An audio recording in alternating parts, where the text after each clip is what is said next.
మోకాల నొప్పులకు ఎటువంటి సర్జరీ లేకుండా ఎపియాన్ పెయిన్ క్లినిక్ అందిస్తున్న అత్యాధునిక చికిత్స.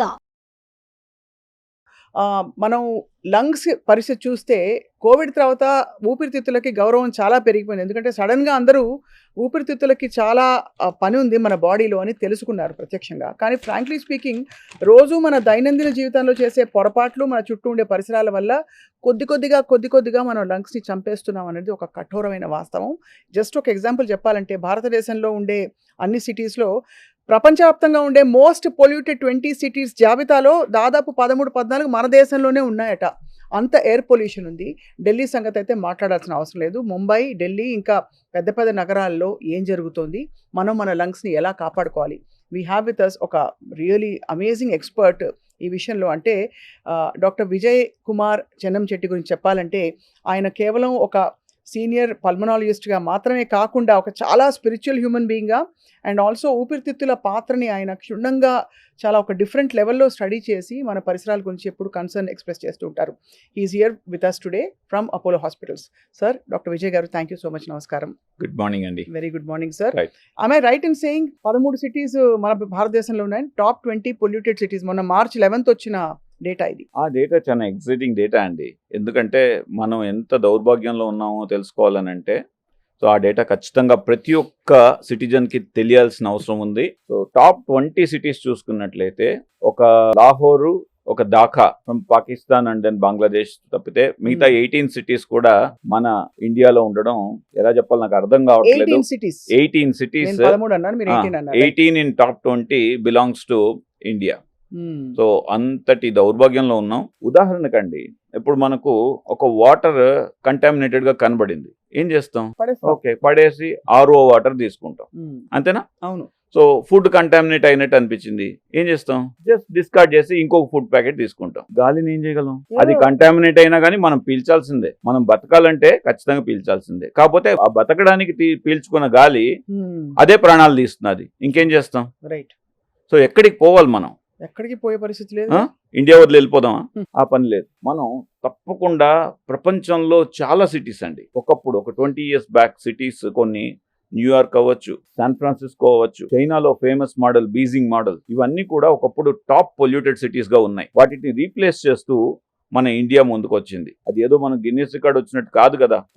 కాబట్టి ఇది హెల్త్ రిలేటెడ్ ఇంపాక్ట్స్ చాలా చేస్తున్నాయి. కాబట్టి దీనివల్ల చాలా మంది చనిపోతున్నారు. కాబట్టి మనం ఇమ్మీడియట్ గా గవర్నమెంట్ ఇప్పుడన్నా సరే మేల్కొని ఈ టాప్ సిటీస్ ఇంతకుముందు ఎప్పుడు పొల్యూటెడ్గా ఉన్నాయి, అవి ఇప్పుడు ఎలా క్లీన్ ఎయిర్ చేస్తున్నాయి, మంచి సిటీస్గా ఎలా మారాయి అనేది గమనించుకొని మనం ఆ పద్ధతులన్నీ పాటించి మన ఇండియాను కూడా స్వచ్ఛ భారత్ లాగా మనం పీల్చడానికి స్వచ్ఛమైన గాలిని అందించాలని గవర్నమెంట్ కోరుతున్నా అండి. సార్, యాక్చువల్లీ ఫస్ట్ అసలు ఎక్స్టెంట్ ఆఫ్ ద ప్రాబ్లం మాట్లాడదాం. నేను ఎక్కడో చదివాను 10 నిమిషాలు ముంబైలో గాలి పీలిస్తే ఒక సిగరెట్ తాగినంత చేటు చేస్తుందని చెప్పి. అంటే ఒక అడ్వాంటేజ్ ముంబైకి ఒకటి ఉందండి, ఎందుకంటే కోస్టల్ ఏరియా కదా. అవును. సో అంత డెన్స్ పొల్యూషన్ ఉండదు, కొద్దిగా తక్కువ ఉంటుంది. రైట్. కానీ మనం ఢిల్లీ చూసుకోవాలి. ఢిల్లీ చూస్తే ఆల్మోస్ట్ ఆన్ అన్ యావరేజ్, అంటే నువ్వు ఒక బిల్డింగ్ లో జస్ట్ బయటకు వెళ్లకుండా గమ్మునున్నా గానీ ఢిల్లీ గాలి పీల్చుతున్నట్లయితే యావరేజ్ గా 12 cigarettes per day తాగినట్టు. అండ్ బయట మాస్కులు లేకుండా పొల్యూషన్ లో రోజు, అంటే ఇప్పుడు ఎగ్జాంపుల్ ఢిల్లీలో ఒక ట్రాఫిక్ కానిస్టేబుల్ ఒక 8 గంటలు పనిచేస్తున్నాడు, ఆయనకి ఏ హ్యాబిట్ లేదు. అయినప్పటికీ కూడా ఆ ట్రాఫిక్ పొల్యూషన్ లో ఒక మాస్క్ లేకుండా ఉన్నట్లయితే it equals to more than 2 to 3 packets of cigarette per day he is smoking. ఎంత దారుణమైన పరిస్థితి. Per day 2 to 3 packets of cigarettes చేటా సార్. దానికి ఏంటి కొలమానం ఎలా తెలుసుకుని ఉండొచ్చు మనం అలాగా? అంటే ఎయిర్వేస్ గ్రాడ్యువల్ గా డిటీరియరేట్ అవుతున్న సిమ్టమ్స్ కనిపిస్తాయి మనకి. అంటే ఇనిషియల్ గా ఎప్పుడు కూడా అండి ఏ డిసీజ్ లో కూడా మనకు మేజర్ సిమ్టమ్స్ కనబడవు. అది ఒక లెవెల్ ఆఫ్ ఎఫెక్ట్. అంటే ఎగ్జాంపుల్ లంగ్ ఫంక్షన్ మనకు 100% ఉండాలి. ఆ 100% కాస్త ఏ 70% 65% తగ్గేంత వరకు కూడా మేజర్ సిమ్టమ్స్ ఉండదు. సో అది మనం పల్మనరీ ఫంక్షన్ టెస్ట్ చేసి చూసుకుంటే మనకు అప్పుడు తెలుస్తుంది అనమాట, అంటే ఎంత ఇంపాక్ట్ వచ్చిందని. ఎంతమంది చేసుకుంటున్నారు పల్మనరీ ఫంక్షన్ టెస్ట్? చేయట్లేదు. రెగ్యులర్ స్క్రీనింగ్ ప్రోటోకాల్స్ లేవు. Cancer screening, lung cancer screening ఇండియాలో 0. అంటే మనకి దాకా రాదనుకుంటారు. ఏదో స్మోకర్స్ కి అది ఏదో నా పేరు ముఖేష్ సినిమాలు ముందు చూపిస్తారు, కైని గుట్కా అవన్నీ.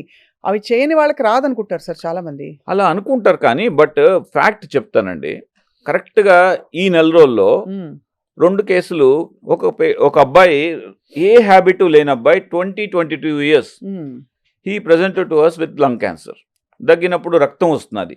ఆ రక్తం వస్తున్నది ఎందుకు అనేసి ఎక్స్రేలు ఇవన్నీ చేసి చూసుకుంటే సిటీ స్కాన్ చేసుకొని బ్రాంకోస్కోపీ బయాప్సీ చేస్తే అది అడినోకార్సినోమా లంగ్ అని వచ్చింది.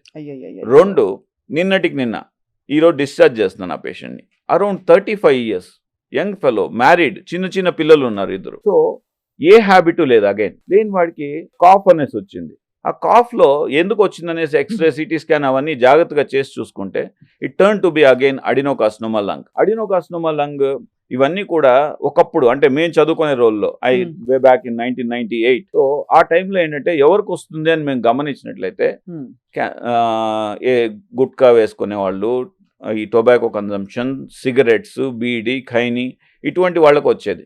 కానీ ఈరోజు కామన్ మ్యాన్లో చూస్తున్నాం incidence of lung cancer has become very very significant health problem just because of air pollution. Just because of air pollution.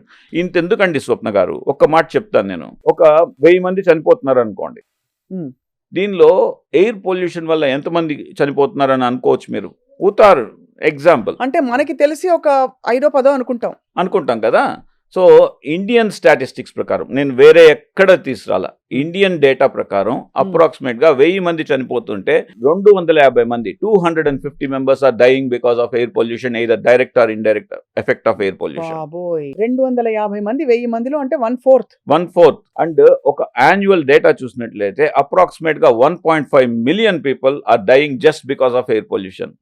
ఎంత దారుణమైన పరిస్థితి. ఇప్పుడు కన్నా గవర్నమెంట్స్ మేల్కోవాలి, పబ్లిక్ సొసైటీస్, NGOs ఇవన్నీ మేల్కొని మనం we have to look at the international గా మనం మోడల్స్ ఉన్నాయి. ఓకే, చాలా స్ట్రాటజిక్ గా ఎగ్జిక్యూట్ చేసిన model. One of the successful model okay is Beijing model అంటారు. బీజింగ్ మోడల్లో ఏం చేస్తున్నారంటే 3 స్టేజ్గా అనమాట. అంటే దేనిన్నా మార్పు తీసుకోవాలంటే ఎక్కడో చోట మనం కదలాల్సిందే. రైట్. సో అటువంటి ప్రయత్నం మనం ఈరోజు చేస్తున్నాం. నాకు చాలా గర్వంగా ఉంది.